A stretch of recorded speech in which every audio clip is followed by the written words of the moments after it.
Happy Friday, Justin. How are you? Wonderful. It is the weekend as of 5 p.m. today. Yes, we have a holiday weekend, July 4th. Hope everyone enjoys a long holiday weekend. Justin, let's kick things off. There are a lot of stories this morning that we should be covering. General Motors. Okay. General Motors has had a lot of challenges with their Chevy Bolt. They just announced yesterday, Justin, a retroactive what is it going to be called? It's not a refund, promotion, coupon. What's the word? What's the word I'm looking for? Rebate? Rebate, Retroactive discount is what they call it. Retroactive discount. discount. A retroactive discount to Bolt owners because their next generation Bolt is going to be $6,000 cheaper than the prior model year. My question to you this morning, Justin: A, can you help explain it? And then B, is GM ever going to make money, especially from the Bolt, or is this just a lost cause at this point? Well, first let's dive into what they're doing. So after lowering the price of the Bolt by about $6,000 for the 2023 model that is soon to be released. I mean, it looks the same. It's the same vehicle as the 2022 model. $6,000 lower price. Yeah. Chevrolet plans to compensate the customers who paid more for the vehicle this year. Now, keep in mind, in the past year, most of 2022, especially 2021, you could not buy a Chevy Bolt because there was a stop sale. They had to get the recall fixed because the batteries were literally catching on fire. Now, to be fair, this was due to an engineering issue with LG Chem, who General Motors partnered with to engineer the battery for the Bolt. So LG Chem gave GM about $2 billion to say, sorry, hope we can still work together. And they are continuing their partnership. And now, as you can imagine, it's been hard to get these Chevy Bolts off the lot because of such a tarnished reputation. However, I guess some people did buy them. It's got to be less than a few thousand customers in 2022 from the numbers I've seen. But all US customers who bought a Bolt EV or the larger EUV in 2022 are eligible for a retroactive reimbursement to basically say, I don't know, thank you for buying our car that was flammable. I don't know. I don't know. To me, Justin, this was the perfect opportunity to move on from the Bolt nameplate. Like I to me, the Yes. mistake here is Just doubling change the down on name. the Bolt, or just pivot, just slightly pivot. But they're doubling down on the Bolt, which to me, especially when we look out the landscape, why would I mean? Maybe yes, it's the cheapest price point, but I was honestly, what are the selling points of a Bolt aside from it being Yes. cheap? Well, I am going to argue with you, Zach. Let's do it. Contentious point here. I think we need sub $30,000 EVs right now, not next year, right now. If indeed GM and LG Chem's engineering teams have gotten together and double, triple, quadruple checked the Bolt for any lingering issues, and they found that now it's good to go 100%. They've put it through all the uh, thermal management testing to make sure that it is not a hazard to drive on the road or park in a parking garage. I think the Bolt is a really good deal at sub $30,000. That's nuts. Now, are they going to make any money selling it? No, they're not. We've seen battery raw material costs go up by about 100% in the past year. The average EV now includes $8,000 worth of raw materials. That is more than double what the average combustion powered vehicle contains in it. Um, GM's not looking to make money. I think they're looking to get more GM nameplate EVs on the road in 2022 before they hurl a bunch of EV models at us next year. We'll start seeing the Silverado EV on the road competing with a quickly crowding electric truck Yeah, segment. The Chevy Equinox EV, which I thought they would kill the Bolt EV in favor of the Equinox EV. that's what I was thinking But too. okay, so I have an idea, Zach, and I want to pressure test this with you. All right. They're going to keep the Bolt EV at like, $26 to $34,000 depending on trim, and they're going to use that as leverage to bump up the price of the Equinox EV, which they had previously said would start at $30,000. That would be probably a bad business decision for Chevy at this point. When they said that Equinox EV starting at $30,000, I don't think they expected the Ukraine crisis to drive raw material prices through the roof. They're probably going to say, yeah, the Equinox EV now starts at $36,000. Sorry, it doesn't qualify for incentives anymore. But if you're looking for a lower price point, we've got the Bolt. Here's my question to you, Justin. Like, I get it. I get it. I understand strategically what they're doing with the Bolt. I even understand a little bit, and I agree with you, likely with the Equinox there. GM's quarter two earnings. They literally are starting to come out right now. GM just disclosed that they have 95,000 vehicles in inventory that were manufactured without certain components as of June 30th. Yeah. So GM, just like all other automakers, is not immune to what's going on in the industry, which is the continued chip and also just supply chain challenges and shortages. They're struggling to produce vehicles.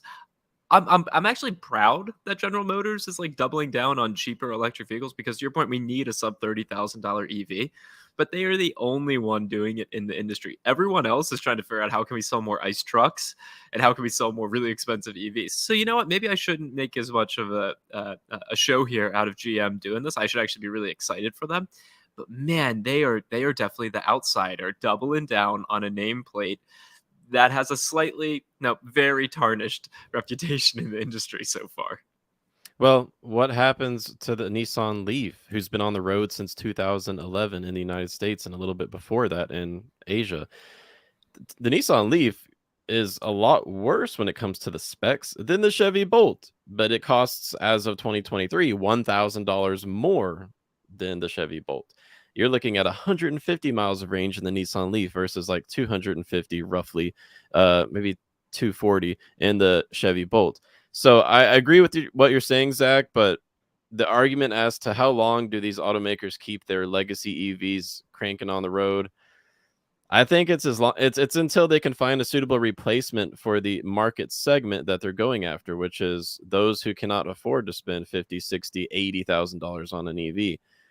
GM's working on the Equinox EV. I would say the Bolt is dead in 2 years, but the Nissan Leaf, Nissan is bringing the Nissan Ariya to market at a Yep. basically premium price point, sub premium price point, but there's no replacement for Nissan. So it'll be interesting to see how the different automakers have model turnover, as they call it, and how that's going to lead to increased market share. Which, speaking of that, there's some pretty interesting news out from Bank of America Merrill Lynch. Have you seen this, Zach? I have indeed. Honestly, actually, for all of you that are nerds like us and really love digging into the information, automotive news is just full of electric vehicle news this morning. I mean, Yes. you can't turn. Actually, here I'll pull it up on the screen just so everyone can see. Give me 1 second here, and then yes, we will jump into what you were just talking about, Justin. We've got the whole entire intelligence report that's all EV related. We've got Audi talking about how they're going to bring 20 plus new EVs to the market. The Chevy Bolt article, GM and Ford to overtake Tesla. Is this the one that you're talking about, Justin? Yes, that one's full of some weird predictions that I do want to go into and articulate and debate. Let's jump into it. What is the first one out of this article? I'll let you lead us through it. Yeah, so Zach, pop quiz. What is Tesla's EV market share in the United States as of 2022? All vehicles that are out there, or just in the most recent quarter? This was as of Q1 because we haven't seen Q2 numbers for everyone yet. 70%. 74.8%, but yeah, pretty good, pretty good. So this analyst from Bank of America Merrill Lynch, they oversee the billions and billions, maybe trillions of dollars of assets. Well, they're now Fairly small. expecting that somehow in 2.5 years, just 2.5 years, Yeah. Tesla's EV market share is going to drop from 74.8% to 11%. This is wild. I'm sorry, family friendly show, but BS, bologna sandwich. I call Yep. bologna sandwich on this because there's no way that Tesla's strong brand loyalty is going to drop from 74.8% to 11% in 2025. And better yet, the reasoning behind this is they say that General Motors and Ford are going to overtake Tesla with the Silverado EV, F-150 Lightning, Equinox EV, etc. I do think that those EVs from the legacy automakers will be popular, but they're going to cost a lot more than some would like to think. And Tesla's already got the advantage with autonomous driving development, over-the-air software updates, especially the supercharger network. That's the big thing. I could see Tesla's market share dropping to 35% in a worst case scenario. by 2025 based on everything I've seen. Definitely not 11%. Yeah, learning fast here in the chat saying, "Oh wait, they're serious about Yeah. that." I Yeah, thought right? that was a joke. Yeah, we could pull it here. I'll pull up the articles. We could all take a They're peek serious. together. Yeah, it was what's the answer? Name? John. Where was it? John Murphy, a senior auto analyst. Here, we'll go from this top. Beset by increasing competition, Tesla's electric vehicle market share is expected to plummet from a dominating 70% today to just 11% by 2025 That's too as the quick. incumbents take over. For example, here, John Murphy, the analyst, says that GM and Ford will each have roughly 15% EV market share by 2025 behind the strength of new products such as the F-150 Lightning and upcoming Chevy Silverado EV, which he said would represent about a 10% market share jump from where both automakers are now. That dominance Tesla had in the EV market, particularly in the US, is done, Murphy said. That's so funny because we've only seen the trend tick upward over the course of 2021 and Q1 of 2022. Tesla went from actually, that number's outdated. Tesla went from 70% market share in the US among EV sales to 74.8%. It's gone up. Why has it gone up? It's because Ford hasn't been able to make the Mustang Mach-E with a supply shortage. GM was at a stop sale for the Chevy Bolt. I mean, are the masses going to rush out and grab up these Chevy Bolts and just kind of flip these statistics on the head? I don't think so. No, I don't think so either. Also, I think we might be measuring the wrong metric. You know what I mean here? The breakdown of electric vehicles, plug-in hybrid vehicles or hybrids in general, and ICE vehicles. Everyone's like EV, EV, EV. You know who's probably going to look really great in 2025? Toyota. Yeah, Like hybrids. we keep I keep giving Toyota their flowers, and maybe it's too early to do You've this, but convinced me. You've convinced me. hybrids, man. Like and it's a less aggressive or kind of like sexy strategy to be like, hey, in 2030, Chrysler's an all electrified brand. That's great and everything. You know who's going to be driving cars left and right? Not going to be people picking up Chryslers. It's going to be people picking up Toyotas because they just want the fuel efficiency they get from point A to point B, and it's a gateway. It's a gateway into full electric. The idea that in 2025 GM and Ford have surpassed or have more market share than Tesla, I agree, is a fallacy. But I think the more important storyline here is probably the breakdown of what types of vehicles are people buying: electric vehicles, hybrid vehicles, or ICE vehicles. I hope we see more people buying hybrids and, of course, electric vehicles as well. But hybrids is probably the bigger storyline. Yeah, and you can see some of the headlines kind of pumping up EVs by including hybrid vehicles, traditional hybrid powertrains in the stats. Like you may see headlines that say electrified vehicles reach 12% market share. Yeah, well, electrified includes all of your hybrids, including the Prius, RAV4 hybrid, etc. I agree with you, Zach. I think that is going to be a big part of what we see in the next few years. EVs, purely electric vehicles, are a lot more sexy. However, they're a lot more expensive to make. I agree that the battery shortages are going to be a thing of discussion in the next few years. I don't want that to happen. I'm wishing for nothing but success for the legacy automakers getting into the EV game, but I just think it's inevitable at this point. There's only so Speaking of much that like defense production acts can do to like drive up battery production. It's going to take like a decade for that kind of stuff to really make a difference.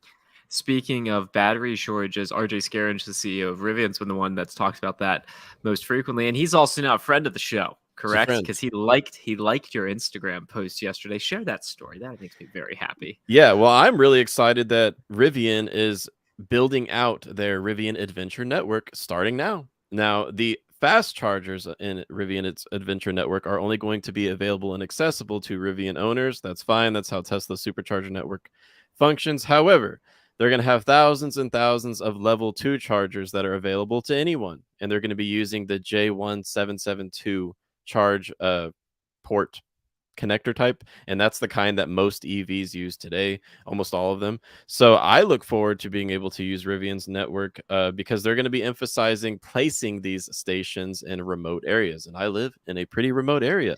Now, I posted it on Instagram. You can check us out at YAA Electric on Instagram, posting stuff on there every day, finding some really interesting EV news to share with the world. And look who liked our post.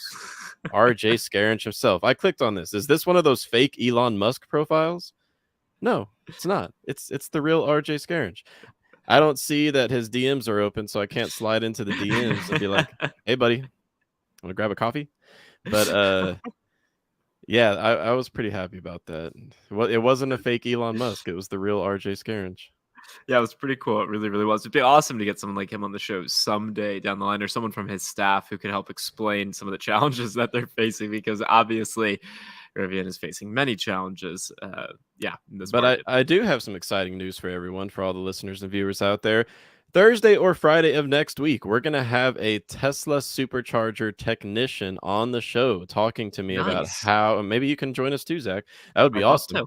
We're going to be chatting about what how Tesla views the future of the supercharger network, how they view the possibility of including other EV automakers in their network. There's just a whole can of worms that we're going to open up and see where it leads. But that's going to be exciting. An official Tesla employee on our show next week.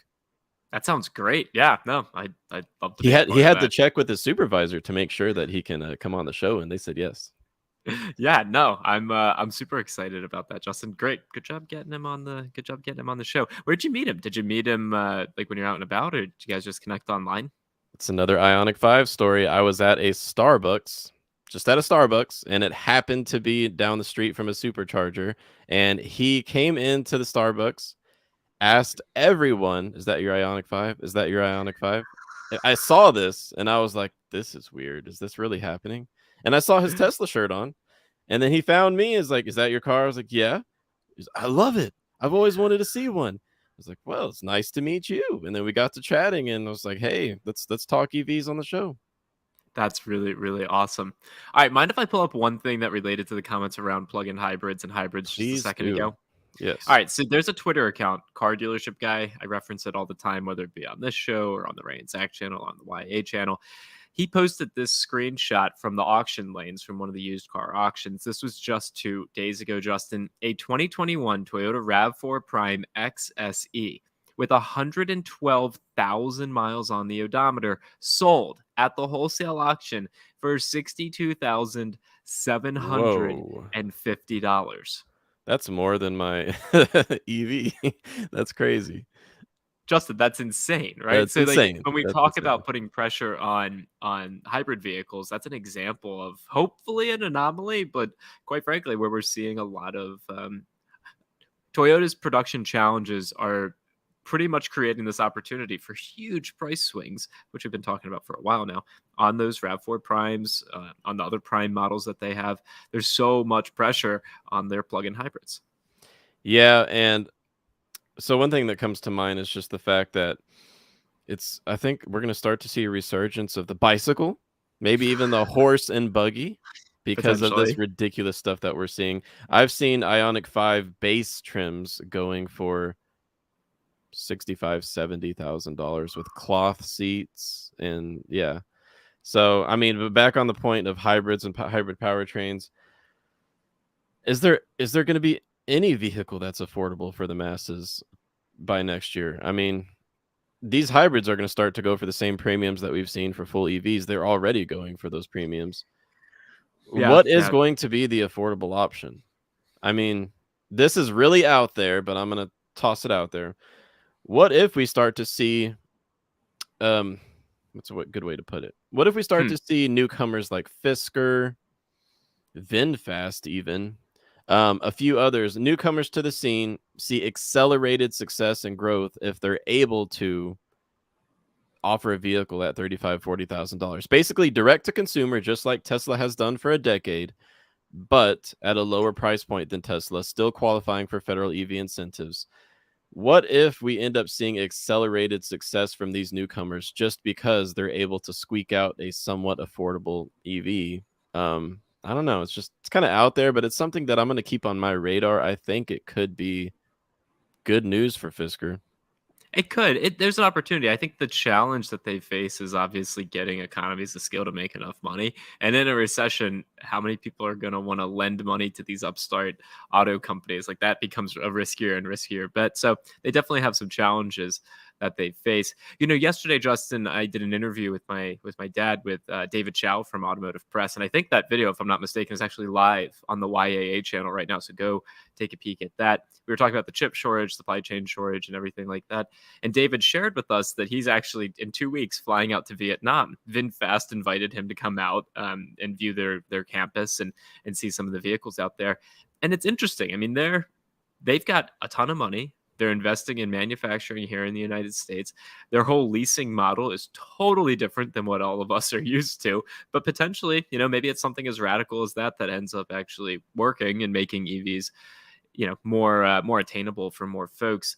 I got to mention though, Justin, we have Hyundai news, and I imagine you saw this, but they're dropping more vehicles from their U.S. lineup, the Ioniq, HEV, and PHEV, getting rid of it. So there was another, not fully electric, but you know, another electric option that was on the market that Hyundai's saying, okay, you know, never mind. There's not enough interest there. There's not enough margin there. It's another example of cheaper options going by the wayside. Yeah.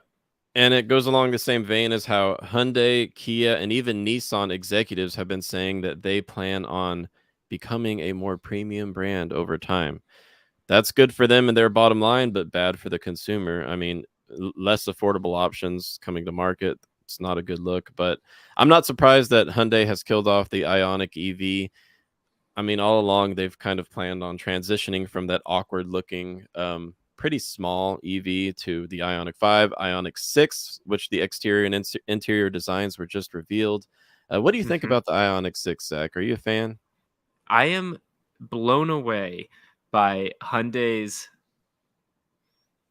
confidence that they can just take inspiration from others. I wish I could do that. I really wish I had the you know, tenacity to just say, you know what, I like the way that looks. I'm going to make it look exactly the same. Yeah, car looks gorgeous. It looks exactly like the Mercedes-Benz EQS and the Porsche Taycan had a child. No, I'm a huge fan of what they're doing, and I think they're approaching the market in the right way. The exception being their dealer group. They have no control over their dealerships, which is ultimately going to drive a lot of people away from the brand, unfortunately. Yeah, for sure.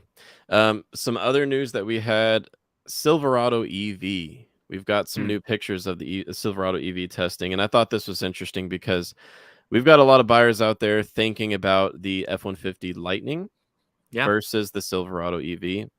Technically, the F-150 Lightning is here first. I mean, you can buy one today for like what, $150,000. We've seen $50,000 to $100,000 markups on the F-150 Lightning. It's ridiculous. But I wanted to talk about the Silverado EV because Mary Barra is out there pretty proud of what this truck has to offer, and I think it's surprisingly different from what the F-150 Lightning offers. And I think there are a few things that prospective EV truck buyers should consider when looking at these two EVs. The Silverado EV is going to be capable of much faster charging. Basically, the Ultium platform that GM spent over $1 billion developing, we're going to start to see the fruits of their labor. Much faster charging than the F-150 Lightning.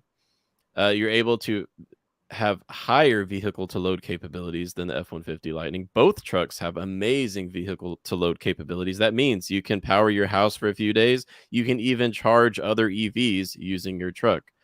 And then faster charging too. The Silverado EV will have much faster charging. So I just wanted to point it out because we're starting to see it drive around on Michigan roads as they're accelerating the real world testing.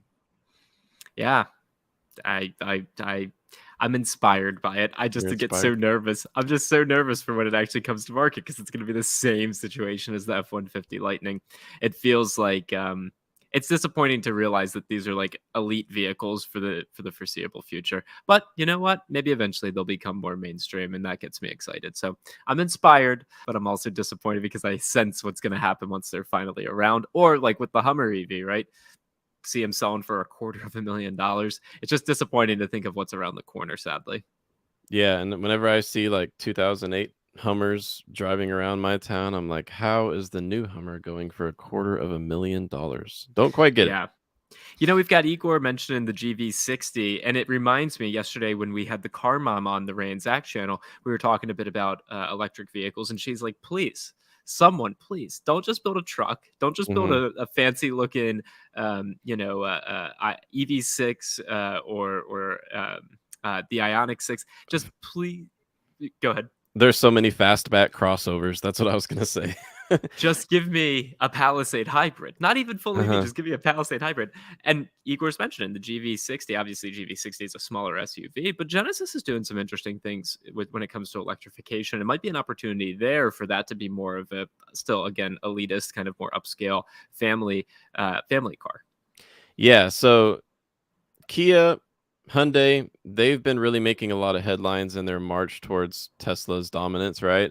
Um, Yeah, we're seeing some of the most hopeful full-sized SUV prototypes coming out of Kia and Hyundai right now. They've been at the recent auto shows around the world. The Ioniq 7 is a full-sized SUV expected to make it to market within 2 to 3 years, hopefully less than that.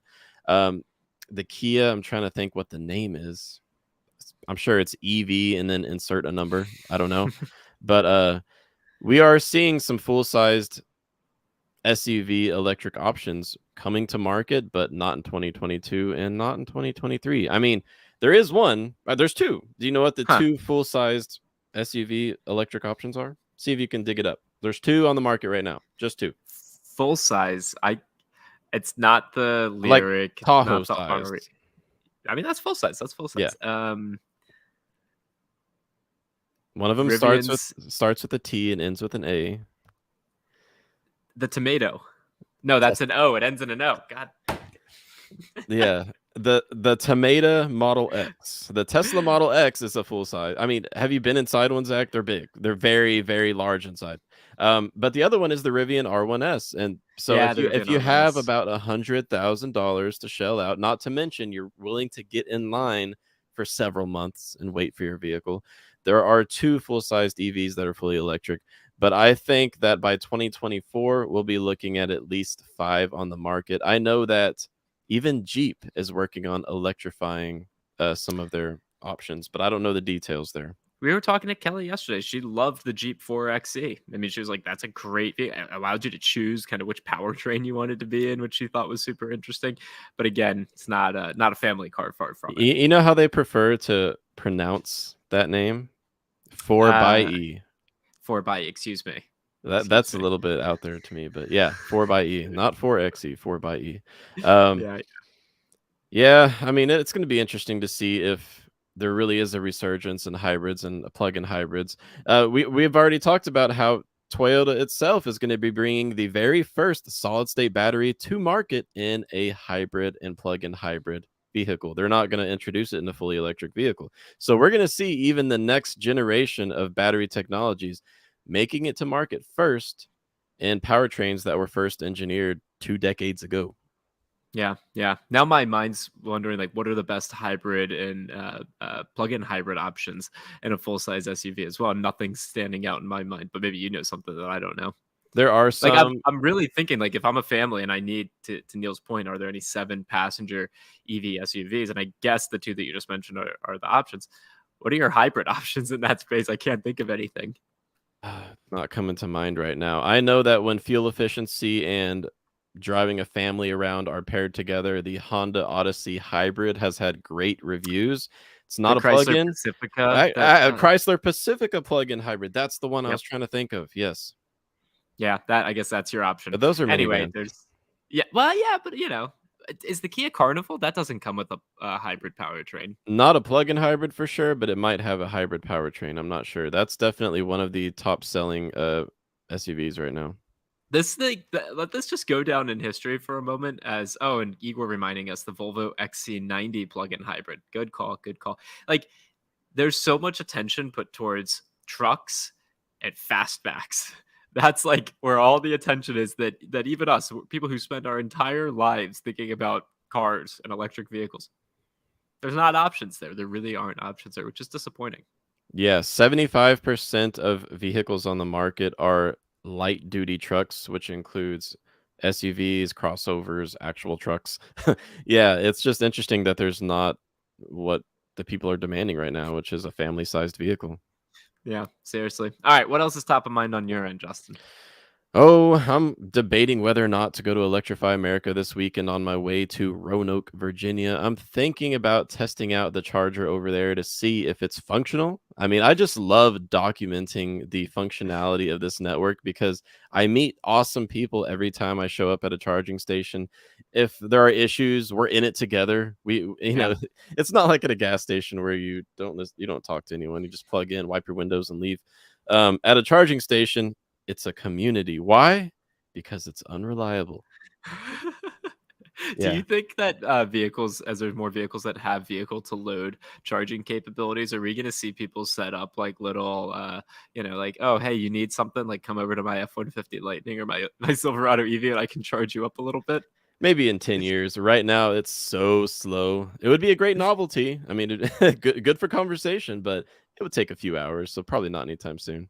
All right, good to know. Good to know. You're crushing my entrepreneurial Yes. dreams. I could Yes. justify buying one of these trucks if I could then go, mark up my electricity that I'm selling to other people on the highway. But fair enough.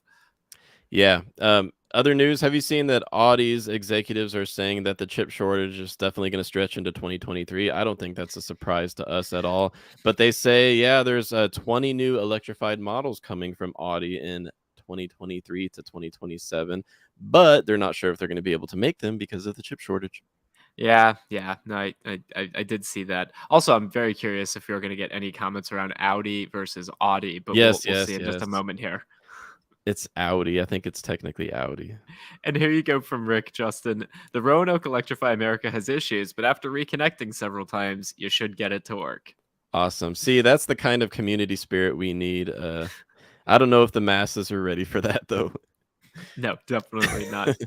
Justin, how about this? Let's wrap up this week with a win. We're going to be doing this over on the Ray and Zach channel. We've got Phil and Miss Kimberly Klein on the show today, so super excited about that. And on Fridays, I like to wrap up with a win from the week. What's your win? And I know, I'm just springing this on you, but welcome to doing I shows have a with me. win.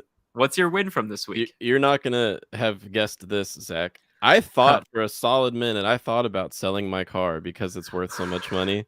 If the base trims are going for $60,000 to $70,000, what is my limited all-wheel drive worth? But then I started crunching the numbers and looking at how much we drive because my wife owns a small business. We do drive quite a bit regionally, and fuel costs at different price points per gallon and maintenance savings and all the numbers. I crunched the numbers, and at the end it still came out to where I should just keep my car and appreciate it and keep it for like a solid decade and give it to my daughter when she's 18. I mean, Wow. that's a win for me because now I don't have to walk around wondering if I should just sell my car. I'm happy with my Ioniq 5, and that's a win. What about you, Did Zach? you I'll tell you my win in a second. Did you put your VIN in the YA valuation? Because I'm very curious what it came back with, like the fair market valuation. Not yet. I was just scanning listings, but I should do that and come back next week and let you know. Wait, let's do it. Let's Let's do it do it right now. live. All Yeah, right. here. Either do you Uh, want to slack me your VIN, or I can just pull a I'm different Ionic slacking you 5. my VIN. All right, let's do this. Everyone, Find stay something to tuned. talk about for 30 seconds. All right, I can share this tab. This is gonna be very interesting. All right, I found my VIN. All right, send it over to me. So if you're not familiar, when you log into your YAA account, and this is free, this is 100% free, not a premium feature, you can actually add a vehicle here, and then you're able to see what the market valuation is. Then you can come back and you can update it. So for example, 18 days ago, I added this Subaru Forester. I said it had 0 miles on it. Let's update the valuation. Let's Just say it's drop it in there. perfect. Now it's got 10 miles on it. Do. While that's loading, I'm going to grab this. What the valuation changed to? 39,000. So evidently Subarus are appreciating. Gonna pop this in there. What do you got mileage Well, wise? hold on. While we've got the viewers on the edge of their seat waiting for this, we've got a promo coming up like right now for July 4th. Yes, if you do want to become a YAA premium member, get access to our auto advocates, access to email templates, all sorts of fun things. Use the code July and the number 4 when you check out. Thank you for that, Justin. Mileage, my friend. 6,400, believe it or not. And we can use the office zip code. We'll do the DC area. I'm nervous. Holy cow, man. I bought it for 56,000 even. Wow. Out the door? Yeah, out the door, I mean plus tax whatever, but out the door would be like 57,000 plus Wow. tax. Wow. Yep, no dealer markup at Hyundai 112 in Medford, New York. I got lucky. That's why I bought a one-way ticket all the way from Charlotte, North Carolina to New York to buy the car at MSRP because the dealers in my region were charging $3,000 to $6,000 over MSRP. It made sense to spend $300 on a one-way ticket. Yeah, totally did. All right, Justin, I need to get prepped for the Ray and Zach show. Everyone join us over there. Also, the David Chow interview, if I'm not mistaken, is out on the YAA channel, so go give a listen to that. Super good information from him there. And Justin, we'll be back on Wednesday of next week. Monday's a Yeah. holiday, so enjoy the day off. Yeah, and Wednesday I'm gonna have Mario joining me for the show, and maybe you Nice. can join us too. He's gonna be giving us an update on EV availability, the best lease deals, everything that's on Mario's radar. He's one of our great auto advocates here at YAA, auto experts. So be sure to check that out Wednesday. Awesome. See you, Justin. Enjoy the weekend. Thank you, everyone, for being here, and hopefully I'll see you again in about 25 minutes. Yep, I'll be there too. See you later.